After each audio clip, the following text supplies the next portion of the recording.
Zeppelin or the Puff Daddy version? I'll accept one of those. Puff Daddy. That's the only one I know. Alright, you guys, let me tell you a little bit about myself. My name is David Sharp. I am 6'3", 220. I like kitties. My job is to write blogs about shutters and blinds. And I have a master's degree in speech communication from the University of Southern Illinois, Carbondale. Yeah, woo, master's degree. Thank you so much for supporting that. That's not always the reaction I get when I tell people I have a master's degree. Thank you. I like being cheered. Sometimes you get a little bit of judgment telling people that you have a master's degree. Like my uncle, for example, when I got my bachelor's degree, he gave me $500 and said, "Congratulations, now you're an adult." When I got my master's degree, he gave me a weird look and said, "So you think you're smarter than me now?" I get it, you think you're better than me. I get it. Oh, you have a master's degree in communication, so you've mastered communication. You've mastered it. I get it. Yeah. Well, you know what communication you haven't mastered? You haven't mastered telling me that you have a master's degree without making me feel like you're a pretentious asshole. That's what communication you haven't mastered. So that's why I tell people I dropped out of high school. GED, you guys. All right, let's do it. You guys, what's the problem with nipples? Let me be specific. What's the problem with lady nipples? Right? Like, as a society, we have a problem with lady nipples. Guy nipples are fine.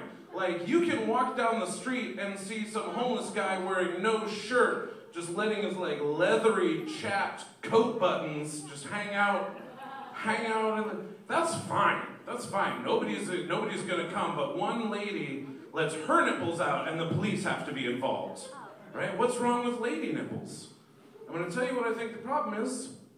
I think the problem is that sometimes stuff comes out of there. That's what people don't like. People don't like body parts that sometimes stuff comes out of. Right? Like things like genitalia, off the list. You can't show it on TV. You can't put it on the cover of a magazine. Genitalia is scary because stuff comes out of there. Think about like butts. Right? Like somebody can be wearing like bikini bottoms that show like a little bit of butt cheek.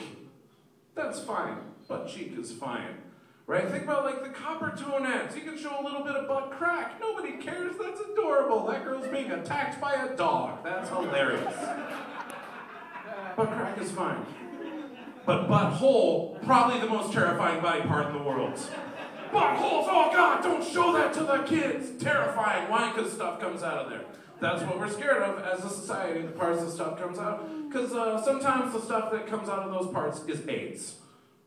That's what we're scared of. That's what we're sometimes the scary stuff comes out of there. Boy, did you feel that in the room right there? As soon as I said stuff comes out of AIDS, everyone's like, oh God! See that? You're proving my point. That's the scary stuff. That's what we're all afraid of when it comes to body parts. You guys, I used to drink a lot. I did. I'm trying not to as much anymore. I'm trying to cut back on it because I'm doing this new thing instead. Instead of drinking, I'm doing this thing called having feelings. You guys ever tried that? You guys ever tried having, what do they call them, emotions? You guys ever done that? If you haven't, let me tell you how it goes. Sometimes really good. You guys ever heard about joy? Pretty good emotion. On the other hand, I don't know if you've heard about this one. You guys ever experienced sadness? That is not as fun. I don't enjoy that emotion, you guys. You guys ever cried? That is the worst. Crying? Like every time I cry, I immediately revert back to my 6-year-old self. Like trying to ask my mother why my baby kitten had to die. Like, Mommy, why did Jesus take boots? Mommy, why did Jesus take boots? Every time I cry, I go right back into that place, right? But, good news here, because there had to be some in this set, right? It's not all about baby kittens dying, you guys. The good news is that I figured out a way to make crying not so horrible. Here's what you do. Every time you find yourself in that crying place, what you do, just add a little screaming into your crying. So every time every time you're right there, just,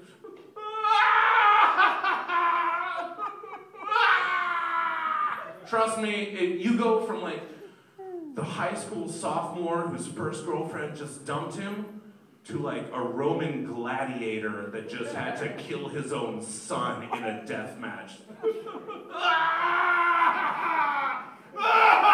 My son! Nero, damn you! Like, every time you do that, you become a hero. It is so cathartic. I like doing it in traffic. I like doing it when there's another car like stopped right beside me so that they can see my face. This is what human emotion looks like. I am doing a PSA for feeling right now. Life advice, you guys. Take this with you. Take this with you as you go out into the world. Speaking of driving, I was driving down the 101 on, was it like 2 days ago, Saturday, I think it was. Driving down the 101, beautiful day, gorgeous. One of those like perfect Southern California days, you know, where it's dusk, it's golden. Driving down the 101 at 70 miles an hour, you guys. Perfect. What? 70 miles an hour? Oh, you only get there like 2 times a day, and I hit one of those spots. Everything is working perfect. And I come around this bend, and all I see is brake lights. Everything stops. Slam on the brakes, because across the entire 101 is a gigantic rainbow. Just this perfect, magnificent rainbow. And my only thought was, are you fucking kidding me, rainbow? I've got places to be. I was driving 70 miles an hour down the 101, and now we have to stop for you, rainbow. Oh, sure. Let's all consider the magnitude of the world. Let's all feel tiny in the scope of natural beauty. I have got open mics to get to, rainbow. I've got a whole lot of nothing to accomplish, and I was getting there at 70 miles an hour, and you're just slowing me down with your pristine natural beauty. Fuck you, rainbow. Yeah, I'm the stand-up comedian with the courage to stick it to rainbows. Come back out here next time I'm performing, and I'm gonna be taking on unicorns. Fuck! Unicorns! You know, I could, hey, butterflies. From now on, I'm gonna be the comedian that is anti-butterfly.